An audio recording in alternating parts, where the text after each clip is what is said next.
para nos servirmos desse bom tempo, dessa oportunidade. Jeremias capítulo 9 é um texto que eu sempre apreciei. Durante muitos anos penso nisso. 23 e 24 de Jeremias 9.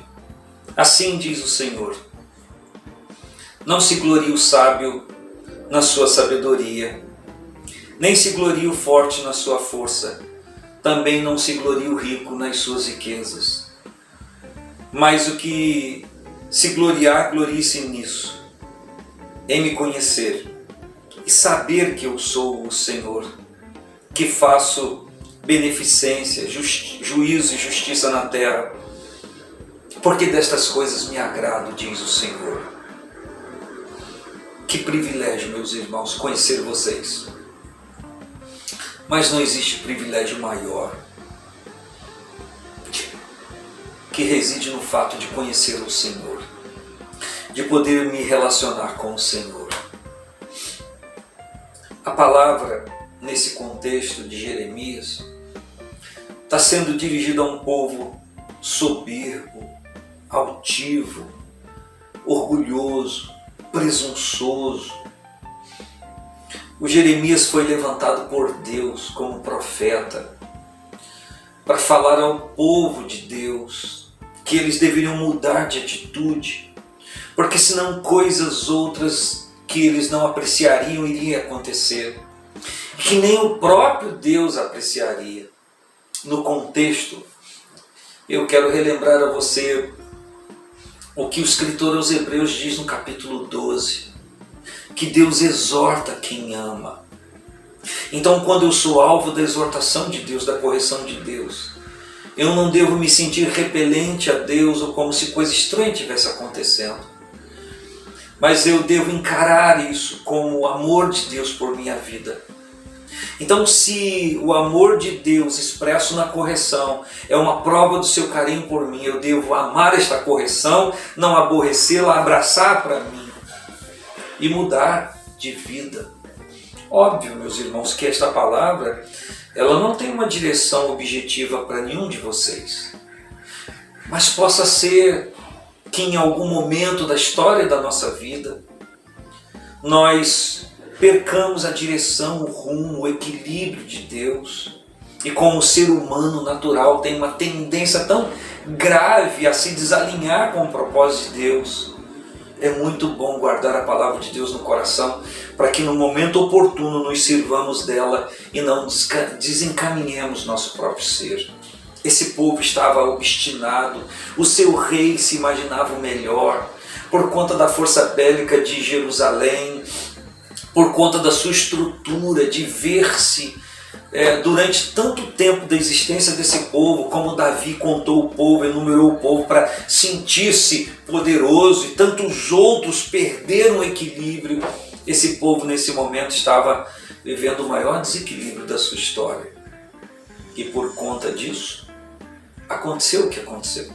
Não acreditavam que Jerusalém pudesse ser invadida, que eles pudessem ser arrastados cativos para um país estranho e lá serem subjugados ao hábito de vida daquelas pessoas. E por isso, tudo isso que que Deus avisou, lhes aconteceu de uma forma terrível. Porém, qual é a lição de vida que a gente aprende de tudo isso? A palavra diz que tudo que dantes foi escrito para o nosso ensino, para o nosso proveito foi escrito, para que pela paciência das Escrituras tenhamos esperança. Então nós devemos nos utilizar desses acontecimentos, desses fatos, para alinharmos nossa vida no propósito de Deus. Eu preciso fazer isso todo dia. Então, a palavra diz que Deus usa a boca do profeta e por isso ele diz, assim diz o Senhor. E como é bom ouvirmos uma palavra que a gente tem certeza que vem de Deus. Esse povo não recebeu essa palavra como vinda de Deus, pensaram que era o profeta, o ânimo do profeta. Haviam profetas mentirosos em Jerusalém, falando outras coisas. Gosto muito quando Paulo, se dirigindo à igreja, naquela célebre leitura de 1 Coríntios capítulo 11, versículo 23, quando ele diz, recebi do Senhor o que também vos ensinei. Coisa maravilhosa quando nós passamos a outras pessoas, aquilo que a gente tem consciência que ouvimos de Deus, que aprendemos do Senhor. E Jeremias, nessa consciência, ele profetiza de maneira arrojada por conta do risco iminente que aquele povo estava correndo, o seu povo. Então ele profetiza em nome de Deus, declarando: assim diz o Senhor, não se glorie o sábio na sua sabedoria, não se glorie o forte na sua força, nem se glorie o rico nas suas riquezas. Longe de pensarmos que Deus abomina o sábio, o forte e o rico. Não. Pelo contrário, quando a nossa sabedoria, quando a nossa força, quando a nossa riqueza vem de Deus, é sinônimo de bênção. Isso é bênção de Deus. Mas desde o momento em que saibamos nos utilizar, nos servir dessas coisas que Deus está liberando para nós. O Senhor está dizendo: seja sábio, mas não se glorie na sua sabedoria. Seja forte, uma pessoa destemida, bem disposta, de bom ânimo, mas não se glorie nisso. Seja rico, tenha riquezas na vida, e quando fala de riqueza não fala só de riqueza de dinheiro. Existem tantas manifestações de riquezas em nossa vida. O Senhor diz: seja rico, seja próspero, mas não se glorie nisso. Eu e você precisamos entender sempre que a sabedoria, ela é uma dádiva divina.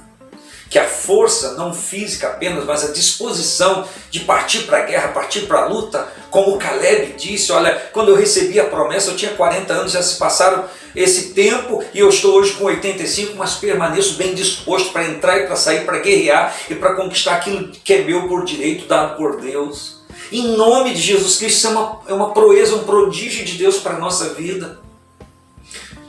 Ter riqueza é uma dádiva, uma bênção de Deus, desde que saibamos nos utilizar e nos servir dela. Desde que ela seja o nosso servo e não nós servo da riqueza. Isso é a boa utilização dessas coisas. Meus queridos, a palavra está dizendo que nós não devemos nos gloriar nisso. Provavelmente você me ouvindo agora está raciocinando das coisas que Deus tem feito em sua vida. E eu e você podemos nos unir e glorificar ao Senhor nosso Pai, pelo privilégio de recebermos a dádiva da sabedoria, sabedoria que desce do alto, sabedoria que vem de Deus. Existe a sabedoria humana, que Tiago diz que pode ser animal, diabólica em muitos casos. Mas a sabedoria que vem de Deus é primeiramente pura, tratável, é maravilhosa a sabedoria de Deus. Mas o Salomão recebeu a sabedoria de Deus e não soube se servir dela, se embaraçou com ela, porque se engrandeceu. Então até mesmo naquilo que diz ser dádiva de Deus, pode haver embaraços para nós, mas nunca foi pensamento de Deus, ideia de Deus, vontade de Deus que isso acontecesse. Por isso sua palavra é liberada para nossa prevenção. Essa palavra foi liberada para esse povo para preveni-los da catástrofe que era iminente e que aconteceu porque eles não mudaram de posicionamento. Mas a mim e a você não está vindo só o conselho, o antídoto contra o mal, mas o exemplo daqueles que praticaram o mal longe de Deus e o resultado que aconteceu. A gente vê no Salmo 20, precisamente no versículo 7, uns confiam em carros e outros em cavalos. Está falando de um período de guerra em que carros e cavalos de guerra eram muito necessários. Mas o Davi cita: uns confiam em carros e outros em cavalos, na sua força bélica, naquilo que está na sua mão para guerrear. Mas nós faremos menção do nome do Senhor nosso Deus. E o versículo 8 diz: uns encurvam-se e caem, mas nós nos levantamos e estamos de pé. Que esta palavra liberada para mim, para você, exerça poder e autoridade na nossa vida, para que a gente esteja de pé, glorificando o nome do Senhor, celebrando o nome do Senhor, dando glórias a Ele, que a sua família cada dia mais seja edificada no poder de Deus e que a gente viva esta soberana graça do Senhor. Podemos e corremos o risco de termos nascido num lar humilde, conquistarmos algumas coisas na vida e ensoberbecermos o nosso coração. Isso é a verdadeira ruína que atingiu Judas, que atingiu Acã, que atingiu Amã e tantos outros personagens da Bíblia. Mas Deus nunca quis isso. Ao contrário, Deus quer que a gente celebre e glorifique a Ele. Olha o que diz o versículo 24. Mas o que se gloriar, eu me lembro que Paulo diz, em nada tenho que me gloriar a não ser na cruz de Cristo, porque é através da qual eu estou crucificado para o mundo e o mundo para mim. Ele está dizendo, eu me glorio na cruz de Cristo, porque ela resolveu a minha vida. Toda a presunção de Paulo foi sepultada quando ele conheceu a excelência do poder de Jesus. Ele diz em Gálatas 2, ele diz, não vivo eu, mas Cristo vive em mim. E a vida que agora vivo na carne, vivo na fé do Filho de Deus que me amou e a si mesmo se entregou por mim. Maravilha! Nós temos alguns exemplos, meus irmãos, antes de concluir aqui, de algumas pessoas que se ensoberbeceram na vida normal, secular e tiveram danos tremendos. Mas antes de concluir com isso, eu gostaria de lembrar então que o versículo 24 diz, se alguém quiser se gloriar, glorie-se nisso. Em quê? Então, a Bíblia está dizendo que eu posso me gloriar sim, mas na coisa certa. E qual é a coisa certa? Que quem serve ao Senhor, quem é filho de Deus, pode se gloriar. Diz o versículo 24, glorie-se em me conhecer e saber que eu sou o Senhor. Conhecer a Deus é uma palavra que no original diz ter intimidade com Deus. Você se lembra quando o anjo disse para Maria, você vai conceber, você vai ter um filho? Ela disse, impossível, eu não conheço nenhum varão, no sentido não me relaciono intimamente com varão algum. E o anjo diz, a virtude do Altíssimo te cobrirá com a sua sombra. Oh, aleluias! Glória a Deus! Quando o texto diz que eu devo me gloriar-me nisso, em conhecer o Senhor e saber que Ele é Deus, eu estou atribuindo a Deus o louvor, a celebração, a glorificação e não a mim, a Ele. Quantos, meus irmãos, se gloriam, se honram, se autoelevam e esquecem de Deus? Eu quero lhe lembrar aquilo que você já sabe. Jesus disse que a glória dele, Ele não compartilha com ninguém porque é dele. O seu louvor Ele não dará às imagens de escultura e tampouco ao homem natural, humano, decaído. Não, mas a Bíblia diz que eu posso me gloriar em quê? Em conhecer o Senhor e saber que Ele é o Senhor. Coisa maravilhosa conhecer a Deus. Coisa maravilhosa saber que Ele é Senhor, que Ele está sobre tudo. Num momento como esse de epidemia, pandemia, a catástrofe financeira que o mundo está vivendo, o nosso país está vivendo, o nosso estado está vivendo, a sua cidade está vivendo, a minha está vivendo. Como é bom confiar em Deus. O Salmo 46 diz que ainda que as águas rugem e se perturbem, há um rio cujas correntes alegram a cidade de Deus. Deus está no meio dela, não será abalada. Ainda que os montes se transportem para os meios dos mares, eu devo me acalmar em Deus. Se acalme em Deus. Deus está no controle de tudo e da sua vida, da minha vida, da vida da igreja. Deus está no controle de tudo. Deus está sentado num alto trono de sublime glória. Ele reina sobre tudo e muito mais sobre nós que nos submetemos a Ele voluntariamente pelo seu amor, pela sua misericórdia. Então a palavra diz, glorie-se em me conhecer e saber que eu sou o Senhor. Saber que Ele é o Senhor. Quando o povo está acampado em Migdol, e eles saíram do Egito, o faraó vem para pegar o povo, para levar escravo, matar quem resistir. Eles estão diante do Mar Vermelho, deserto para cá, deserto para cá, faraó, a retaguarda. E eles dizem, Moisés, e agora? E o Moisés diz, Deus, e agora? Aleluias! E o Moisés, ouvindo Deus, diz para o povo, se aquietem. Se aquietem, porque hoje vocês vão ver a glória do Deus que vocês servem, ou a glória de Deus que está sobre vocês, todo o povo. Então ali há maravilhas, maravilhas. Tantas vezes na Escritura e na história do povo de Deus, Deus diz: aquietai-vos e sabeis que eu sou Deus, serei exaltado entre as nações. E o texto diz que o Senhor diz para nós gloriarmos em conhecer, saber que Ele é Deus, e aquilo que Ele faz beneficência, juízo e justiça na terra. E Ele diz aqui: porque destas coisas me agrado, diz o Senhor. O reconhecimento de Deus, o conhecimento de Deus, o relacionamento com o Senhor é agradável a Ele. E sabermos do que Ele faz, beneficência que Ele gosta de fazer, juízo e justiça na terra. Ele ama e se interessa que a gente saiba disso. Terminando, meus irmãos, conta-se uma história de que no ano de 2005, uma moça em Campinas, da cidade de Campinas, São Paulo, saiu com algumas amigas. E a mãe havia dito para ela: minha filha, não sai, não vai fazer isso, não vai para essas festas que você vai, papapá, papapá.